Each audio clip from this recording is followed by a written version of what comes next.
Thank you, Jon Ivar, for your warm welcome and for your introductory words to this conference. Thank you also the Green Aviation Norway Partnership for the invitation to speak at this conference, Zero Emission Regional Aviation, ZERAC. I've learned that it's named. And it is a privilege to be here with so many actors committed to collaborate and to accelerate the transition to zero emission aviation.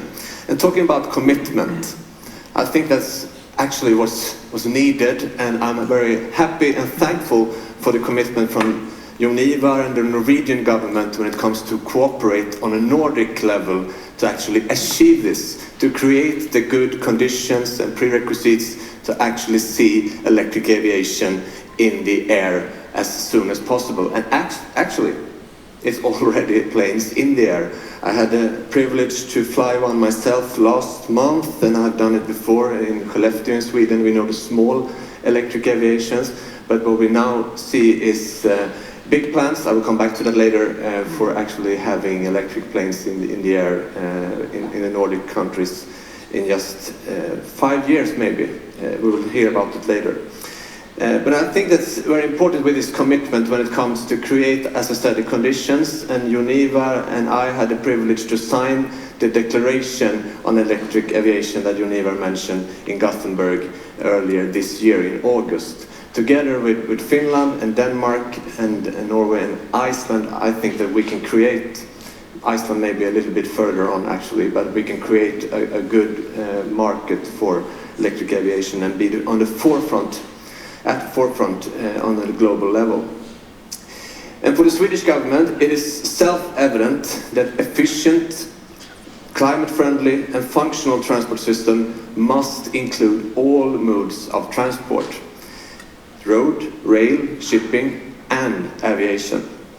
In countries like Norway and Sweden, with wide distances, many sparsely populated areas, aviation plays a crucial role in domestic travel and is an open window for the international travel and for the world outside the countries. It enables connections between loved ones across the country and serves as an important driver for the economy, competitiveness and openness to the world. It is essential for connectivity, as you mentioned, Jon Ivar. And despite aviation's important role in the transport system, it has unfortunately been deprioritized, at least in Sweden, the last years. My government is now committed to reversing this trend by strategically enhancing aviation's competitiveness. A competitive aviation sector is also key for reducing climate's impact. And however, the solution is not to fly less or reduce accessibility.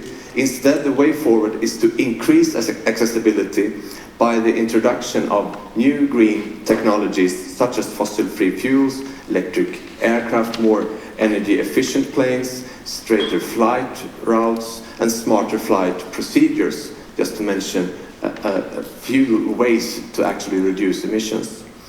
And the green transition is not only possible, it's not only a must, it also comes with a lot of opportunities for businesses, for job creation, and for economic growth. The green transition can only succeed if it occurs within a growing economy.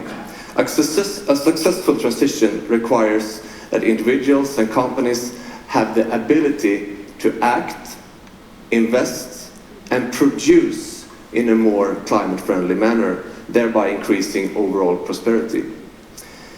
What we see happening now in many places, not at least in the Nordic countries, is a green industrial transition. We see businesses leading the way, reinventing sectors and joining forces with the government, for example in electrification and green innovation. It shows that the interests and objectives for the governments and businesses are not opposed, but rather shared. And by doing it together, by working close together, the more deliverables can be achieved and with a stronger force. New business models need to be developed and innovations need to be adopted on a larger scale to a never-seen speed before. We need to do it quick. We need to accelerate the shift. And it's exciting to see a room packed with so many people working with this on a daily basis, and it's exciting to hear about the test arena taking place in Norway, and I think that's an area we need to cooperate on. We are working closer together in the businesses, the government, and if we are committed, we actually can pioneer the possible. But it's not about the Nordic countries, of course. Aviation is a global industry. International agreements and regulations are essential.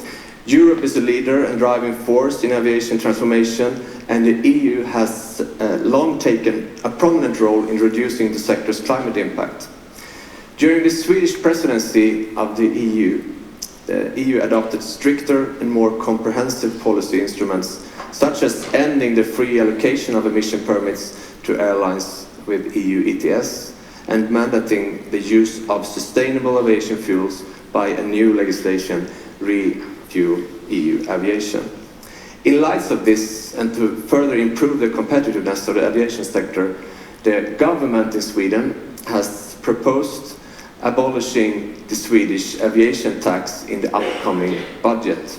Eliminating this tax will also enhance airlines' ability to invest in new climate-smart technologies, and it's important to strengthen the competitiveness in the aviation sector. Airports are also a high priority for the Swedish government. The state-owned company Swedavia owns and operates 10 airports included in the national basic infrastructure of airports, contributing to increase the accessibility and sustainable growth for Sweden. And since 2020, Swedavia's own activities at all 10 airports are fossil-free.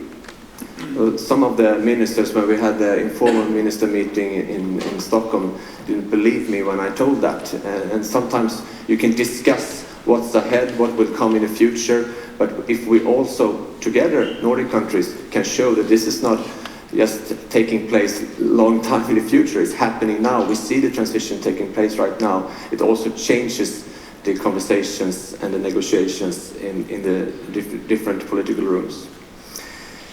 But in addition to the 10 state-owned airports, Sweden has more than 30 non-governmental airports across the country, mainly operated by municipalities and regions. A few of them are private, and we are taking measures to strengthen their conditions and competitiveness as well, particularly for non-governmental regional airports, which will receive double the government grant for their operations starting this year. At the same time, we are requiring that airports receiving governmental subsidies actively work towards fossil-free operations.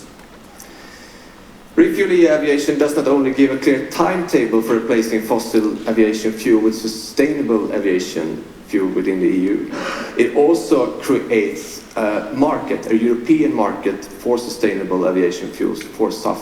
And the demands of SAF will increase dramatically in a few years, resulting in better business opportunities for a production of SAF in Europe. The demand will also increase globally due to the ICAO decisions that are made.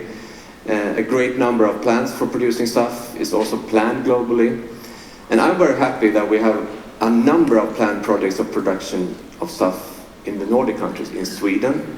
And I understand there are plans for SAF production also in Norway. Sustainable aviation fuels are key in the green transition of aviation, both in the short and long term. And SAF is available now and has an immediate positive impact on the carbon footprint of a flight. And it's also in the first phase of electric aviation, they will be on a shorter distance, so we need various techniques to reduce emission, and SAF is definitely one of them.